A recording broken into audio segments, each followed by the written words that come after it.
What's up, family? Welcome back to another episode of the Dialect Podcast here at the Dean Agler Group in San Diego with your host, as always, Louis Pisano, and a very special guest of mine today, Miss Ashley Gulley. Hello. How's it going? All Hey, right. everybody. What's going on? Not a whole lot. Yeah, Not a beautiful day in paradise. that's it, right? We got past some rain last week. We did. Stoked to have you on the show. Glad to see you here. Excited to learn a little bit more about you and your journey, your early journey into real estate, and hear about life prior and kind of how things are going so far. Yeah.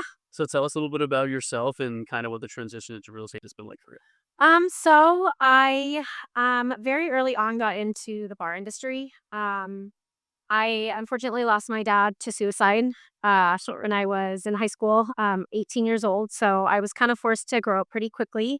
It's migrating into that adulthood role. So I kind of picked up and moved down to the beach community. Got into the bar industry and did it for 15 years. I thoroughly enjoy it. I love people. I love being out and meeting people. So it's just kind of been, it was a niche for me for a while. I bartended for 15 years. And then I just kind of got to the point where I was like, what's next for me? Right. So I had a lot of people in the bar industry, my regulars and friends that I've met through bartending, ask me, Ash, have you ever considered real estate? Like so great at bartending and you're such a people person. You could sell ice to an Eskimo, they would say to me, right?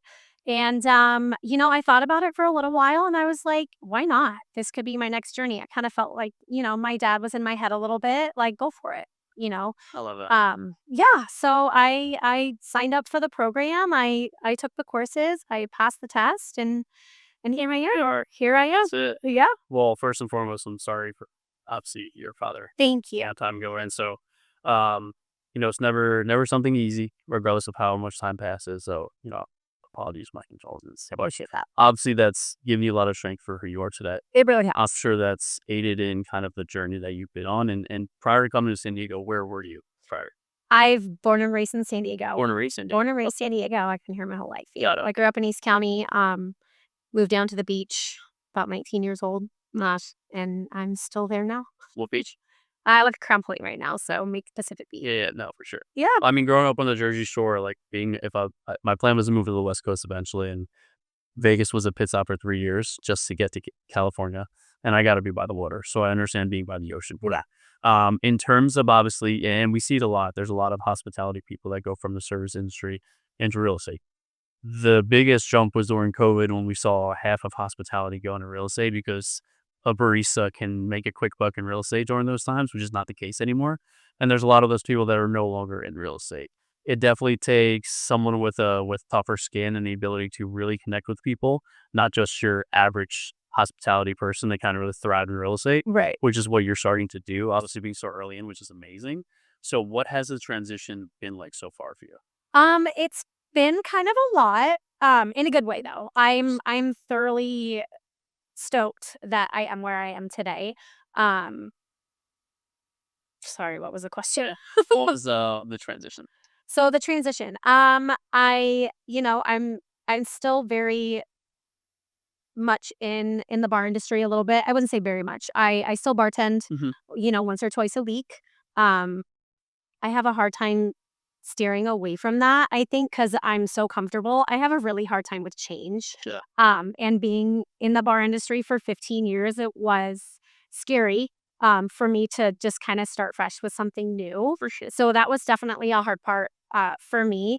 But the transition seems to have been pretty smooth. There's similarities in the bar industry and real estate. But I think just getting out there and I'm really happy that I ended up with DAG. I definitely shopped around a little bit. I I met with different brokers. Nothing really felt right. And then Kelly Edwards, actually, we bartended together at Cabo Cantina in Pacific Beach for like 8 years. And she was like, you have to come check out my team. I met with Gil, and the second I walked into this building, I knew this is exactly where I was supposed to be. It was a vibe. I don't know. Somebody was sitting down eating a sandwich, and he literally put his sandwich down, got up, shook my hand, and was like, nice to meet you. Who are you? What are you doing here? And I'm just like, I don't know. Hopefully I'm going to be here forever. You figure it out. No, no. We'll touch on the dad component in a minute because it's definitely something that we want to talk about.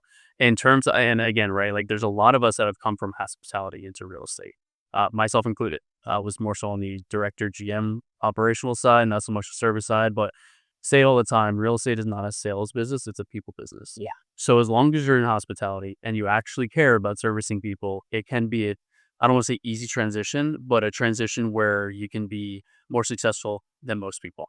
Right. There's a lot of people that come into the industry that aren't people. She makes sense, right? They're not a people person, and it's very challenging because they are the transactional realtor. They're the person that goes from deal to deal without building a sustainable business. And when you are a people person, you're able to kind of take that relationship and build it to the next level, which is what we try to cultivate here as a team. So with that, what would you say has been outside of being a people person? What has been like the biggest sign of strength for you that this is where you should be? Oh, that's a good question. Aside from being a people person, I pulled that one away from you. I know that you See, did because that's really my strength. I don't know. I'd have to say aside from that, um,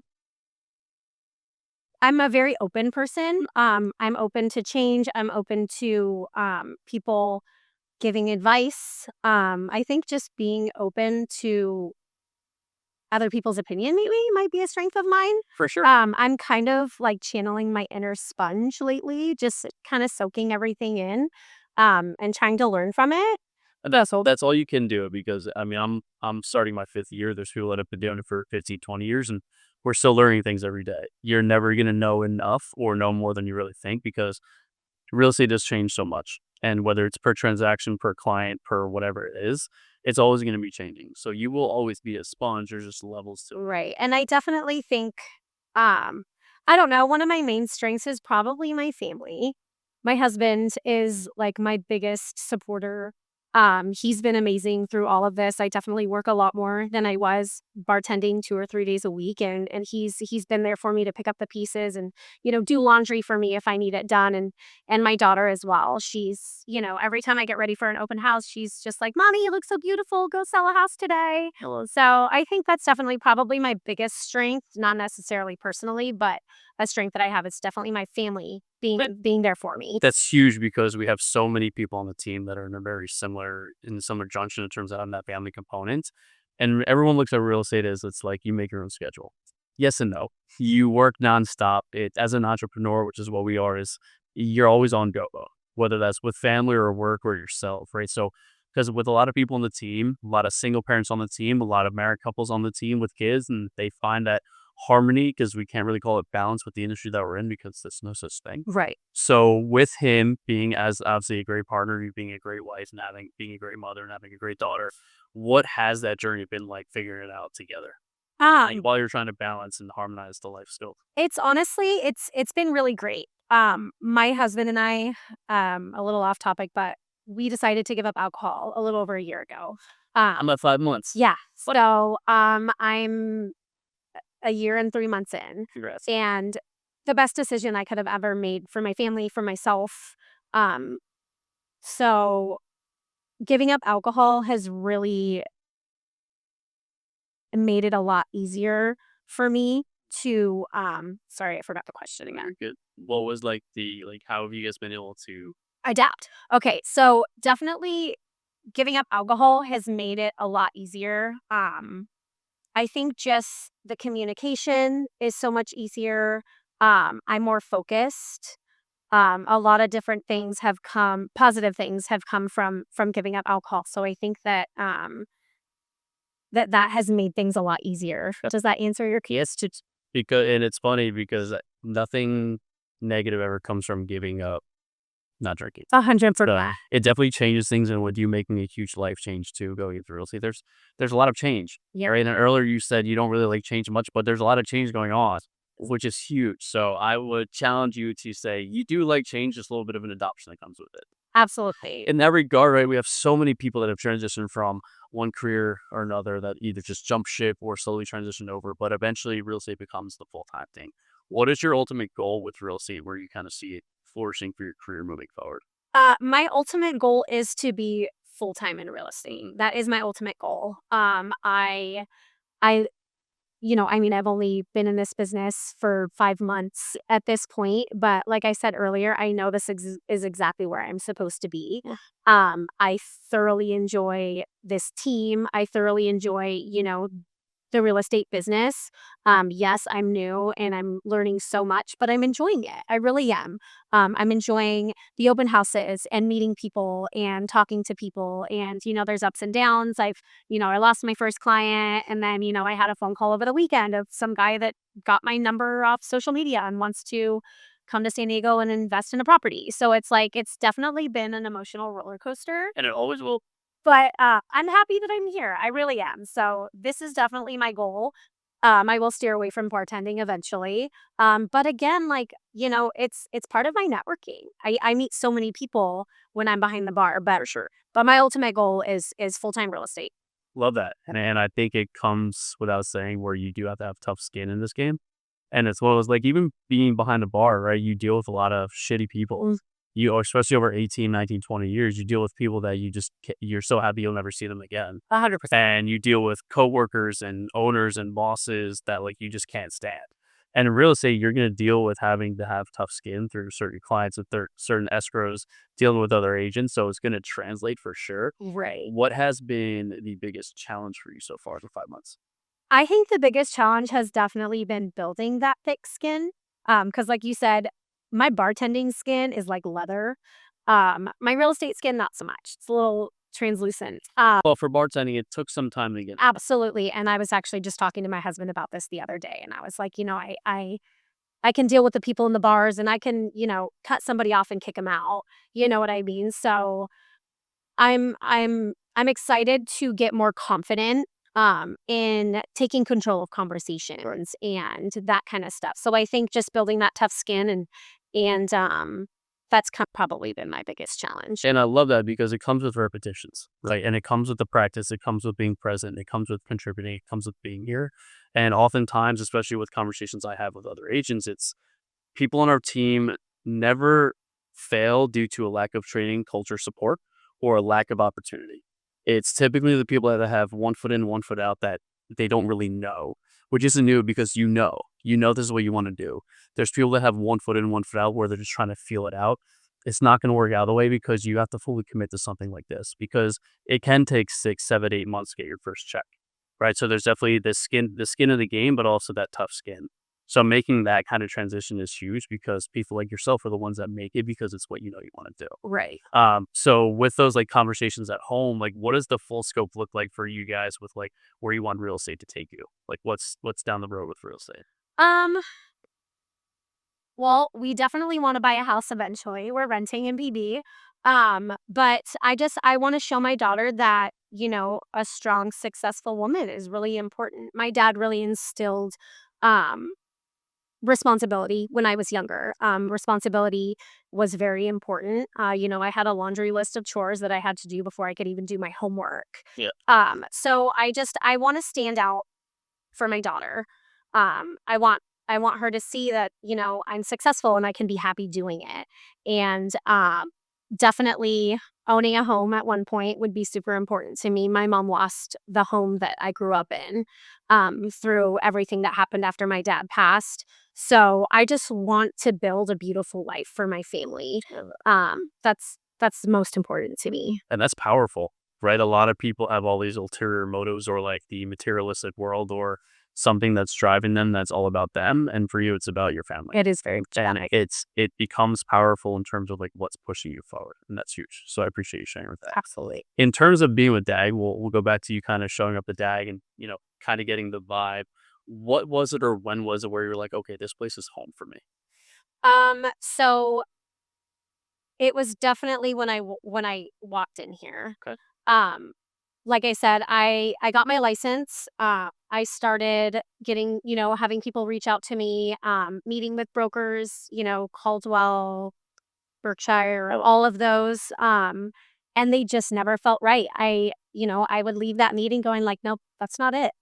And I didn't feel it, right? Um, And then Kelly told me about Dag. She said, "I want you to meet Gil." I was actually in Hawaii with my family, and, I came home very excited to come here. Uh, Obviously, I follow her on social media and, we're good friends, so I knew she was very happy here. So I was excited to meet the team. But yeah, when I walked in and everyone was so welcoming, um, "What's your name?" "What are you doing here? Are you gonna join the team? Oh my gosh, how exciting." So, then I met with Gil, sat down with him, and I knew the second that basically I was in the building It that was just a vibe. it was just a vibe, it really was, like, I was like, "These people are so cool, these are my people, and I can't wait to be part of it." It's just different, and it's tough for me because I am biased. DAG is all I know since I've been in real estate, but I went through the same process as you. Now, this was during COVID, so, like, I didn't have a lot of in-person meetings with people.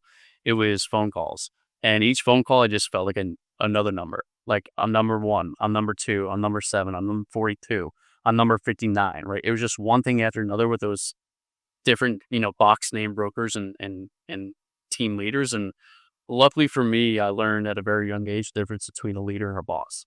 And they were just all bosses. I could just tell off the break, right? And I didn't feel it. And then I finally got introduced to Dean and Afro through Allie. Um, and I sat down, and within 5 minutes, I pretty much told Afro to stop talking. I was like, "Hey, what you're saying is great. Where do I sign?"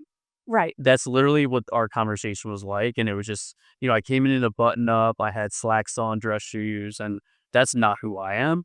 But I was like, all right, let me like put my best foot forward. Like I like to get fancy and dress up on occasion, but it was funny. I show up like this every single month the last 4 years, right? So it's one of those things where it definitely felt right, and I am 100% biased. I will scream that from the rooftops because that is all I know. In a revolving door like real estate is, the one thing you can hold on to is if you are very consistent with one team or brokerage over X amount of time, because the opportunities are always endless, the culture is always improving, and your surroundings are always getting better. There's no reason to leave. And the people that typically leave, and I'm not just saying us or other teams, it's because they're just looking for the next shiny toy, or they're looking for the next best split, or the next more amount of leads, right? It's very self focused, which to each their own. But dag till I die, right? It's one thing that I'm prideful of the most is 2022 when I took over their growth and recruiting role. We went from 50% retention till now 3 years later, we're at like 90% retention, 95%. And that's prideful to me because it speaks a testament to the culture of the team. And for people like yourself coming in, it's the thing that draws you in and makes you want to stay, which I love. So, what has been your favorite part about DAG so far? Um, man, what's my favorite? You guys are so great. Honestly, I think just the diverse you're part of getting there. We are so great. I think just the diverse personalities and everyone is just so fun and friendly and helpful. Honestly, my favorite part has just been everyone on the team has been so open to helping me. I am new and I have everything to learn in real estate, and you guys have been so welcoming and so informative. I can ask a question to anybody and feel comfortable. You know what I mean? I'm not worried about stepping on anybody's toes and then, the outings are fun. Bowling was a blast. Outings are always fun, right? We try to do at least one a quarter, except bowling on Friday. That was a blast. We have our summer party coming up, which is going to be sick. I'm excited. It's going to be dope. We already have the site picked out. It's not going to be our typical one the last couple of years. We'll save that for a later date. But yeah, you guys feel like family, and I love that. Obviously, family's very important to me. For sure. Yeah, we scream from the rooftops. It's one of those things where being in whatever industry or career you come from, everyone speaks culture from the rooftops, and not really many people really know what culture means. You can say it as much as you want, but until you instill it into a team or company where it really like kind of projects out, you can't really speak culture. And that's one of those things where I have no reason to leave. Like I couldn't. I've had multiple six-figure offers to leave, and it just means nothing to me, just because I know what I'm getting here from like a family perspective and growth perspective. Kind of looking. I do want to kind of reverse and go back in time a little bit. Okay. Something that we always talk about on the show is where we're at now compared to where we used to be, and just kind of looking back on our life and journey till now. Oh man. So let's go back to 18-year-old Ashley. Ugh. 18-year-old Ashley was going through a lot. 18-year-old Lewis was a straight A student, but also a degenerate piece of shit. Yeah. And very alcohol-ridden stage. Like, I had a lot of bad shit going on in my life, likely, just as you were, and so I get it. And the reason why I bring it up is because who we are today is because of everything that we've been through. Yeah. And I'll live that till the day I die. 18-year-old Ashley sitting here in front of you right now. What's a piece of advice you'd want to give her? Uh, Stay strong, girl. You got this. 18 was hard. I lost my dad to suicide. I wasn't gonna cry. I love you. Um, it was really hard, and a lot like you said, I drank a lot, I party a lot, I got into the bar industry, that didn't help, but Change your life. yeah, it did. I grew a lot really fast, but I would just tell 18-year-old me, like, "Girl, you got this, just keep your head up, stay strong, you got this." Love you and I'm proud of you. Thank you. Yeah, no, for sure. It's powerful. There's really not much to compound on top of that other than the fact that we are the people we are today because of what we've been through. Yeah. And are there things that I wish didn't happen to me, or things I wish didn't happen to you, or things I wish didn't happen to people that I love? 100%. But I also know, going through my own shit, is that the man I am today, the person I am today, is a culmination of everything that I've gone through. And I wouldn't be in this chair. I wouldn't be the kind of person that I am. And I wouldn't have the kind of love that I have had I not gone through everything I've gone through. And I can say that without a doubt it's true for you as well. And as much as certain things suck and a lot of things don't make sense, we'll often always have questions as to why this or why that over time. Is where we're at now and where we're headed and what we're meant for is because of what we've had to endure to this point. And that's why I wanted to ask, because a lot of times people wish they can give advice where it would change the trajectory of their life. And that's not something that I would do.